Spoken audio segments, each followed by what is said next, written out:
रहीम Nadreen अस्सलाम वालेकुम। मैं हूं इमरान वसीम। ऐसे हमारे आज के प्रोग्राम की जो सबसे बड़ी और अहम ख़बर है वो ये है कि जो साबिक वज़ीर आज़म इमरान ख़ान ने अपनी बहन अलीमा ख़ान और पार्टी के रहनुमाओं और लीगल टीम के साथ मुलाकात में जो एक बड़ा दावा किया है कि मेरा आखिरी कार्ड अभी बाकी है जिसे फ़िलहाल मैं इस्तेमाल नहीं करूँगा। तो प्रोग्राम में हम बात करेंगे कि इमरान ख़ान का आखिरी कार्ड क्या है और ये जिस कार्ड की बात बानी तहरीक-ए-इंसाफ़ इमरान ख़ान कर रहे हैं, क्या वो वाक़ई ही एस्टेब्लिशमेंट के लिए एक बड़ा सरप्राइज़ जो है साबित हो सकता है। एक तो इस मामले पर जो डिटेल्स हैं इमरान ख़ान साहब किस कार्ड की बात कर रहे हैं, इस पर आप नाज़रीन के साथ हम बात करेंगे, डिस्कस करेंगे। दूसरी ख़बर एक जज साहब के हवाले से है। उन्हें घर भेज दिया गया है या कह लें कि बरतरफ कर दिया गया है। ये क्या मामला है? नामवर और अहम और मशहूर जज हैं, इसकी डिटेल आपके साथ हम शेयर करेंगे।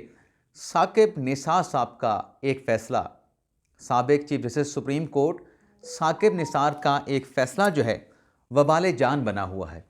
किसके लिए ये फ़ैसला साबिक चीफ जस्टिस मियां साकिब निसार का वबाल जान बना हुआ है, फ़ैसला क्या है, इसकी तफसीलात पर भी आगे चल के आप नाज़रीन के साथ जो डिटेल्स हैं वो डिस्कस करेंगे।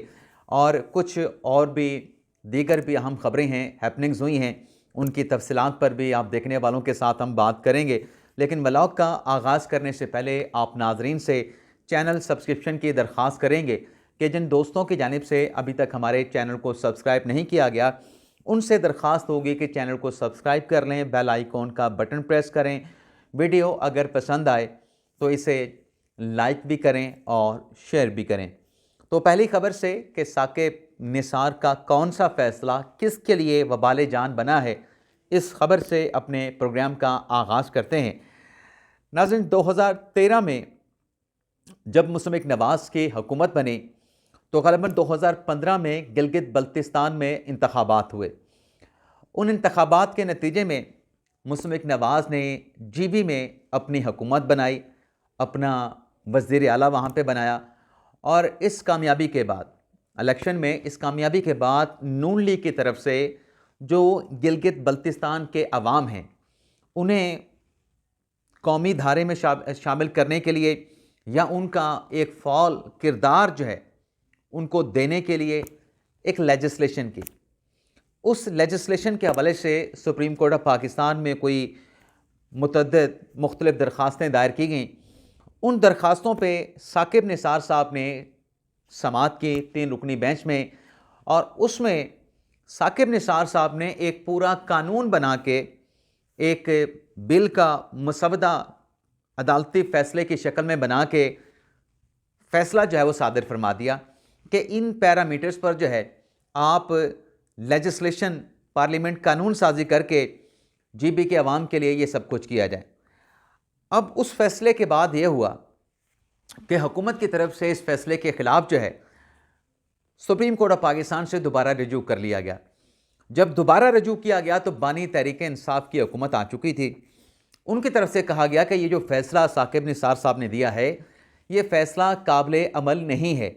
इस फ़ैसले के ऊपर जीबी के जो अवाम हैं उनमें बहुत ज़्यादा इज़्तिराब और गम व गुस्सा पाया जाता है, तो लिहाजा इस मामले के हवाले से लेजिस्लेशन क्या करनी है, हमें वक्त ही आ जाए इस फ़ैसले पर अमल दरामद करने के लिए। तो ये केस साकिब निसार साहब के दौर से पेंडिंग पड़ा रहा। आज आइनी बेंच में इस केस की समाअत हुई तो हामिद खान साहब पेश हुए, क्योंकि वो दरख्वास्त गुजार थे, जीबी से मुतल्लिक लेजिस्लेशन के ख़िलाफ़ वो आए थे। उनकी तरफ से कहा गया कि हमें इस वफाकी हुकूमत की जो दरख्वास्त है जिसमें बार बार अदालती फ़ैसले पर अमल दरामद करने के लिए वक्त और मोहलत मांगी जाती है, हमें जवाब दाखिल करने के लिए मोहलत दी जाए। लेकिन additional attorney general Aamir Rahman साहब ने कहा कि जो सुप्रीम कोर्ट ने जीबी के हवाले से साकिब निसार साहब ने जो फ़ैसला दिया वो कानून और आइन के बरखिलाफ़ है, अख्तियारात से तजावुज़ था। और ये भी कहा गया एडिशनल अटॉर्नी जनरल की तरफ से कि हमें फ़ेडरेशन में जो जीबी के अवाम हैं वो ये चाहते हैं कि हमें फ़ेडरेशन में नुमाइंदगी दी जाए और इस फैसले को जो कि सुप्रीम कोर्ट ने, यानी आपसे पहले आईनी बेंच ने तो नहीं, आपसे पहले जो सुप्रीम कोर्ट ने दिया था, जीबी के अवाम इस फैसले को मानने के लिए पाबंद नहीं है। अदालत की तरफ से पूछा गया कि क्यों इस फैसले के ऊपर इतना रिएक्शन आ रहा है, तो additional attorney general Aamir Rahman ने कहा कि यह फैसला कलअदम होना चाहिए, क्योंकि जो जीबी का इलाका है, उस जीबी के इलाके के हवाले से हमारी कोई इंटरनेशनल ऑब्लिगेशंस हैं, यकीन दहानियाँ हैं, तो ये फैसला अमल का इम्प्लीमेंटेशन के इसके ऊपर अमल दरामद जो है वो नहीं हो सकता। अदालत की तरफ से कहा गया, जिसमें जस्टिस जमाल खान मंदूखेल भी थे, जिसमें जस्टिस मोहम्मद अली मजहर भी थे, कि अदालत आपसे ये नहीं कह रही कि आप आउट ऑफ द वे जाके अदालती फैसले पर अमल दरामद करें, आप एटलीस्ट ये तो कर सकते हैं कि जो आपके इंटरनेशनल ऑब्लिगेशंस हैं, यकीन दहानियाँ हैं, उसके मुताबिक और कानून के मुताबिक आप जो है कानून साजी कर लें। और फिर जस्टिस मोहम्मद अली मजहर ने कहा कि अदालती फैसले पर अमल दरामद आज तक नहीं हुआ, बार बार आप तौसील लेते हैं, आपकी नजरसानी की दरख्वास्त भी नहीं। अगर आपको अदालती फैसले पर अमल दरामद में कोई मुश्किलात हैं तो आप लिख के दें कि आपको प्रैक्टिकल कौन से इशू आ रहे हैं इस फैसले के हवाले से। आइंदा समात पे आप भी जवाब दे दें और हामिद खान साहब भी जो है वो आपकी दरख्वास्त के ऊपर जो वो अपना जवाब देना चाहते हैं तो उनका जवाब भी आ जाएगा। तो ये फैसला साकिब निसार साहब का जीबी के अवाम के हवाले से हुकूमत के लिए भी दर्द सर बना हुआ है, और इस फैसले को जो जीबी के अवाम हैं वो भी एक्सेप्ट करने के लिए तैयार नहीं। वो भी ये चाहते हैं कि इस फैसले को कलअदम जो है वो करार दिया जाए। एक तो नाज़रीन हमारी खबर ये होगी, अब साकिब निसार साहब का, सुप्रीम कोर्ट के जज साहब का जिक्र हुआ है, तो थंबनेल पे जो मैंने कहा कि एक और जज साहब को जो है उसकी बरतरफी के हवाले से जो मैंने थंबनेल की लाइन लिखी, अब ये मामला क्या है इसकी डिटेल भी आपके साथ शेयर कर लें। ज़ाहिर सी बात है कि आप शाकी हो रहे होंगे कि ये कौन जज साहब हैं। तो मामला नाज़रीन ये है कि इस्लामाबाद के 3 हलकों के लिए जो इलेक्शन ट्रिब्यूनल बना, जैसे तारिक महमूद जहांगीरी साहब उस ट्रिब्यूनल के जज जो है वो अपॉइंट किए गए, यानी उनकी तैनाती इलेक्शन ट्रिब्यूनल के लिए की गई इलेक्शन कमीशन और चीफ जस्टिस के साथ मुशावरत के नतीजे में।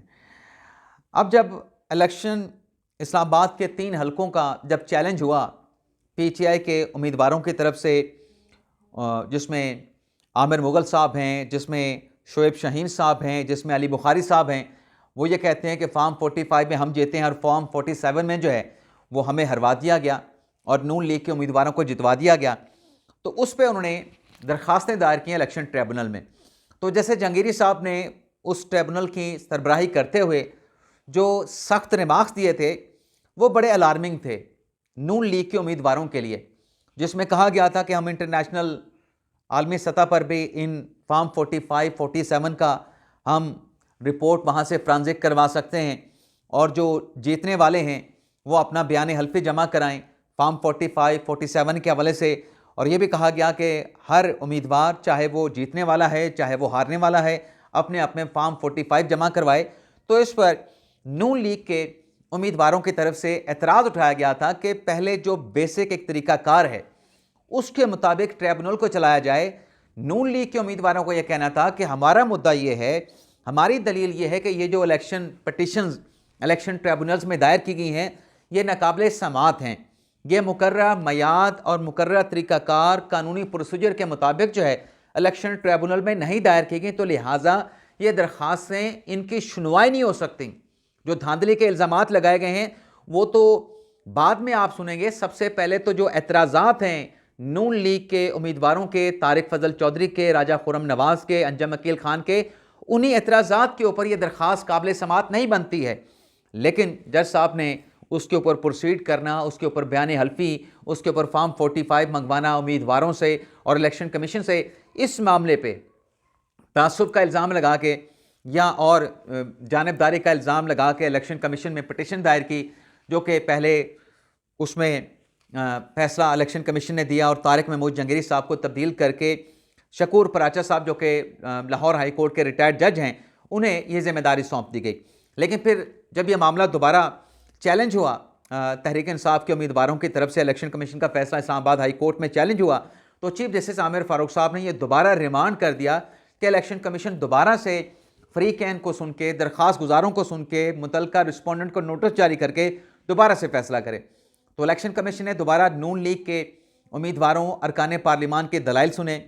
PTI के उम्मीदवारों के दलाइल सुनने के बाद फैसला महफूज किया था, जो कि आज इलेक्शन कमीशन की जानिब से अनाउंस कर दिया गया है। और उस फैसले में जस्टिस तारिक महमूद जहांगीरी साहब, जो कि इस ट्रिब्यूनल की सदारत कर रहे थे, उन्हें ओहदे से हटा दिया गया है।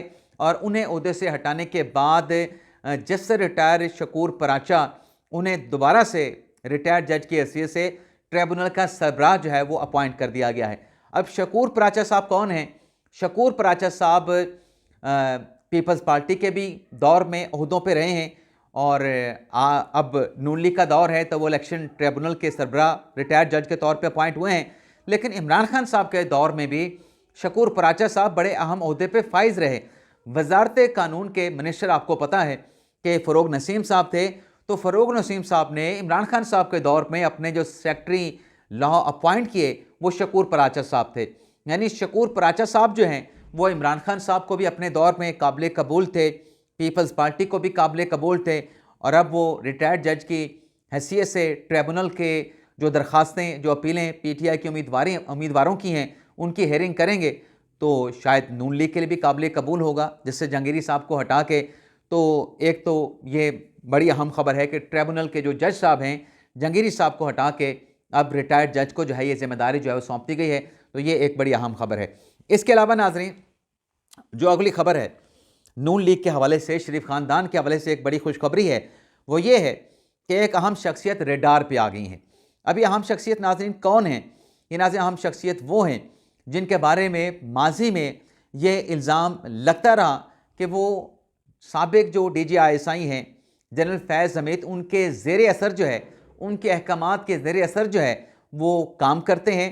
और जनरल फैज़ हमीद के अहकामात के नीचे ही इन साहब ने जो है शरीफ ख़ानदान के ख़िलाफ़ नैब के मुकदमात बनाए, नैब के रेफरेंसेस बनाए। शरीफ ख़ानदान के जो अहम शख्सियात हैं, चाहे शहबाज शरीफ हैं, चाहे मरियम नवाज़ हैं, चाहे हमज़ा शहबाज शरीफ हैं, उनको गिरफ़्तार किया, उनका घेरा तंग किया, उनके लिए जो ज़मीन है उसको तंग कर दिया गया। तो ये नैब के DG सलीम शहजाद हैं जिनके ऊपर ये इल्ज़ामात जो है मुख्तलिफ़ क्वार्टर्स की जानिब से लगाए जाते रहे। अब ये हुआ है कि जो तैयबा गुल का मामला है कि उन्हें हब्से बजा में रखा गया, उन्हें गिरफ़्तार किया गया, नैब की तरफ से हरासा किया गया। ये जो पूरी तैयबा गुल की जो कहानी है उसमें तैयबा गुल ने इल्ज़ाम यह लगाया था, टारगेट जो किया था वो नैब के जो DG रहे लाहौर में, साबिक DG लाहौर सलीम शहजाद, उनको टारगेट किया था कि ये सब कुछ उनका जो है वो किया धरा है। और उन्होंने ये भी तैयबा गुल ने इल्ज़ाम लगाया था कि सलीम शहजाद ने खातून होने के बावजूद उनके कपड़े उतरवाए थे और उनकी तलाशी ली थी, और इस्लामाबाद से उनको जो है लाहौर में अदालती रिमांड, राहदारी रिमांड हासिल किए बगैर जब मुंतकिल किया गया था। तो अब ये डेवलपमेंट हुई है कि ये जो इल्ज़ामात सलीम शहजाद पे लगते रहे, उनकी डिग्री के हवाले से भी उन पर इल्ज़ामात लगते रहे, अब ये हुआ है कि नैब ने उनके खिलाफ इंक्वायरी का आगाज़ कर दिया है।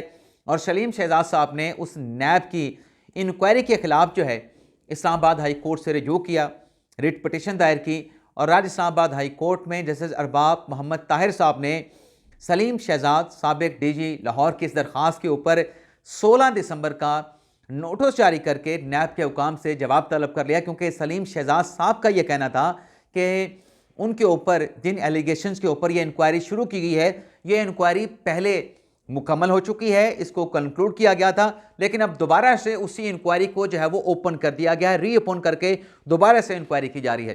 तो देखते हैं सलीम शहजाद के खिलाफ जो इंक्वायरी है इस पर आइंदा तारीख पर जो है अदालत में क्या जवाब जो है वो दाखिल करवाया जाता है। अब नाज़रीन आ जाते हैं कि इमरान खान साहब का जो आखिरी कार्ड का एक दावा है कि मेरे पास अभी भी आखिरी कार्ड मौजूद है और ये मैं मुनासिब वक्त पे इस्तेमाल करूँगा। तो सबसे पहले तो नाज़रीन आप ये देखें कि इमरान खान साहब का दावा अपनी जगह पे, जिस तरीके से इनका लॉन्ग मार्च एहतजाज डी चौक पे आके नाकाम हुआ, इसको अगर आप इसका मवाजना करें 9 मई के साथ, तो 9 मई के हवाले से तो इमरान खान साहब ये कहते हैं कि CCTV फुटेज दिखाएं, उसमें हमारे लोग हुए तो हम माफ़ी मांग लेंगे। यानी खान साहब वीडियो शवाहिद मांग रहे हैं। तो वीडियो शवाहिद थोड़े थे, ज़्यादा थे, सही थे, गलत थे, जिस CCTV फुटेज के इमरान खान साहब मुतालबा या तकाजा करते थे वो पिछले दिनों वफाकी वज़ीर इतला तो नशरियात अतात तारड़ साहब ने उनको पब्लिक कर दिया था, लेकिन खान साहब ने उन शवाहिद को देखा नहीं देखा, लेकिन पीटीआई ने जो है उसके ऊपर कोई रिस्पांस नहीं दिया, क्योंकि हम तो ये कहते थे कि ये सीसीटीवी फुटेज दिखाएं, तो सीसीटीवी फुटेज आने के बाद वो माफ़ी वाली बात से पाकिस्तान तहरीक इंसाफ मुकर गए और कहा गया कि ये तो कोई नई चीज़ नहीं, कोई नई सीसीटीवी फुटेज नहीं दिखाई गई। अब इसमें जो मवाजना मैं करना चाह रहा हूँ कि जब आप 9 मई के हवाले से सीसीटीवी फुटेज मांगते हैं तो यहाँ पर आपका जो एहतजाज नाकाम हुआ, आप कहते हैं कि हमारी मात हुई हैं, हमारे कारकुनान शहीद हुए हैं, तो फिर यहाँ पे हुकूमत भी आपसे वही वाला जो आप एक हथकंडा कह ले, मुनासिब लफ्ज़ अभी मेरे जहन में नहीं आ रहा, जो आप तरीक़ाकार या जो आप बचने का एक तरीक़ाकार इस्तेमाल करते हैं कि सीसीटीवी फुटेज दिखाई जाए, तो हुकूमत भी आपके उसी रास्ते पे चलते हो जो कि आपने दिखाया है। आपसे कह रही है कि आप दिखाएं कि कहाँ पे अमवात हुई, किसने गोली चलाई, कब चलाई, डी चौक को कब धोया गया, कैसे धोया गया, कोई वीडियो तो दिखाएं। इस पे तहरीक इंसाफ जो है वो लाजवाब हो जाती है, क्योंकि इनके फ़रार होने की, डी चौक से वापस जाने की वीडियो फुटेजेस तो हैं, बुशरा बीबी और अली अमीन गंडापुर की गाड़ी पर कारकुनान की जानिब से पथराव की फुटेजेस तो हैं, लेकिन ये फुटेज नहीं कि जिन अमवात की ये बात करते हैं वो कहाँ पे हुई, डी चौक पे थी तो कोई वीडियो क्यों नहीं बनाई। आप तो एक छोटी वीडियो बनाकर भी पब्लिक कर देते हैं, तो ये वीडियो आपने क्यों नहीं बनाई। तो अब अलीमा खान साहबा की और पार्टी के जो कारकुनान की मुलाकात हुई, उसमें अलीमा खान साहब ने दावा किया कि इमरान खान साहब ये कहते हैं कि मेरा आखिरी कार्ड अभी बाकी है और अभी मैं इसको इस्तेमाल नहीं करूँगा। अब नाज़रीन सवाल ये पैदा होता है कि फ़ाइनल कॉल तो आपने दी, फ़ाइनल कॉल के बाद आखिरी कार्ड क्या होता है? क्या हमें पहले तो मतलब समझा दें कि फ़ाइनल कॉल का आपका क्या मतलब था। फ़ाइनल कॉल का मतलब एक पढ़ा लिखा और एक समझ बूझ रखने वाला शख्स तो यही कहेगा कि आखिरी कॉल है, इसके बाद कोई कॉल नहीं होगी। इसमें हम नाकाम हुए तो नाकाम हो गए, कामयाब हुए तो हम सुरखरू हो जाएंगे। अब इमरान खान साहब जो है वो फाइनल कार्ड की बात कर रहे हैं, आखिरी कार्ड की बात कर रहे हैं, तो ये समझ आने वाली बात नहीं, लेकिन बज़ाहिर ऐसा लगता है कि खान साहब जैसे आखिरी कार्ड की बात कर रहे हैं, वो खान साहब अपनी हजीमत, अपनी शर्मिंदगी, अपनी कॉल की नाकामी के बाद अब सिर्फ एक महज कारकुनान का गुस्सा, गमो गुस्सा कम करने के लिए कार्ड की बात करें कि हमारे पास अभी कार्ड बाकी है। वे जब आपने इतना बड़ा लॉन्ग मार्च कर लिया, इससे हट के आप क्या कर सकते हैं? इससे हट के तो फिर वो जो फयाज चौहान साहब कह रहे हैं कि इमरान खान साहब जो है वो अपने बचत के लिए जमामा खान का कार्ड इस्तेमाल कर सकते हैं, तो मैक्सिमम यही कार्ड होगा। बाकी आपने जो कार्ड खेलना था वो कार्ड आपने खेल लिया। आप लॉन्ग मार्च करके आए, आपने ज़िद की कि हमने डी चौक पे जाना है, डी चौक पर भी आपने देख लिया। उसके बाद कोई कार्ड जो है वो लगता नहीं कि खान साहब के पास होगा। और अगर खान साहब कोई और लॉन्ग मार्च की कॉल देते हैं या कोई और बात करते हैं, वो तो फिर रेपुटेशन वाली बात होगी। मुझे नहीं लगता कि खान साहब के पास ऐसा कोई कार्ड है जिसके नतीजे में वो एस्टेब्लिशमेंट को कोई बड़ा सरप्राइज़ जो है वो दे सकते हैं। अलबत्ता जो अली मोहम्मद खान साहब हैं, पाकिस्तान तहरीक इंसाफ के रहनुमा हैं, वो कुछ पैगाम दे रहे हैं। क्या पैगाम दे रहे हैं? इमरान खान की तरफ से पैगाम दे रहे हैं। पैगाम ये है अली मोहम्मद खान का कि इमरान खान साहब ने ये कहा है, पहले तो वो कहते हैं कि बुशरा बीबी साहबा डी चौक पे गई, हमने डी चौक पे जाना था, नहीं जाना था, ये हमारा अंदरूनी मामला है। भाई अगर ये आपकी पार्टी का अंदरूनी मामला है तो फिर आप पार्टी के जो लोग हैं वो बुशरा बीबी साहबा के ऊपर इल्ज़ामात क्यों लगा रहे हैं? बुशरा बीबी साहबा के हवाले से जो ऑडियोज़ हैं कि फ़ैसला सियासी क़यादत को करना चाहिए था, ये ऑडियोज़ आप क्यों लीक कर रहे हैं? और फिर आपके कारकुनान, अगर आपका अंदरूनी मामला है, क्यों आपस में उलझ रहे हैं? क्यों एक दूसरे को मुर्द इल्ज़ाम ठहरा रहे हैं? क्यों एक दूसरे के ऊपर इल्ज़ामात लगा रहे हैं? अंदरूनी मामला है तो फिर उसको सुलझाएं। लेकिन यहाँ पे तो ये लग रहा है कि अंदरूनी इख्तलाफात आप में जन्म ले चुके हैं इस लॉन्ग मार्च की नाकामी के बाद। लेकिन ये जो बात है ना कि अली मोहम्मद खान साहब की, कि इमरान खान साहब जो हैं वो किसी से इंतकाम नहीं लेंगे, सवाल ये पैदा होता है कि इमरान खान साहब तो ख़ुद अभी जेल में हैं, न जाने कब बाहर आते हैं। अब इस एहतजाज की नाकामी के बाद खान साहब को और भी दर्जन भर गालिबन नए मुकदमात का सामना है, तो खान साहब ने किसी से क्या इंतकाम लेना है? लेकिन ये पैगाम है जो अली मोहम्मद खान साहब बात करें कि इमरान खान साहब जो हैं बाहर आएंगे, किसी से इंतकाम नहीं लेंगे, तो ये उनकी तरफ से एक पैगाम दिया जा रहा है इदारों को। लेकिन सवाल ये पैदा होता है कि क्या इस पैगाम से इमरान खान साहब के लिए मामला ठीक हो सकते हैं? मेरा एनालिसिस ये है कि जो की पॉइंट है वो 9 मई है। जब तक उसकी माफ़ी तलाफ़ी नहीं होगी, माफ़ी नहीं मांगी जाएगी, खान साहब के लिए जो गर्म हवाएं चल रही हैं वो ठंडी हवाओं में तब्दील नहीं होंगी। इजाज़त चाहते हैं नाज़रीन।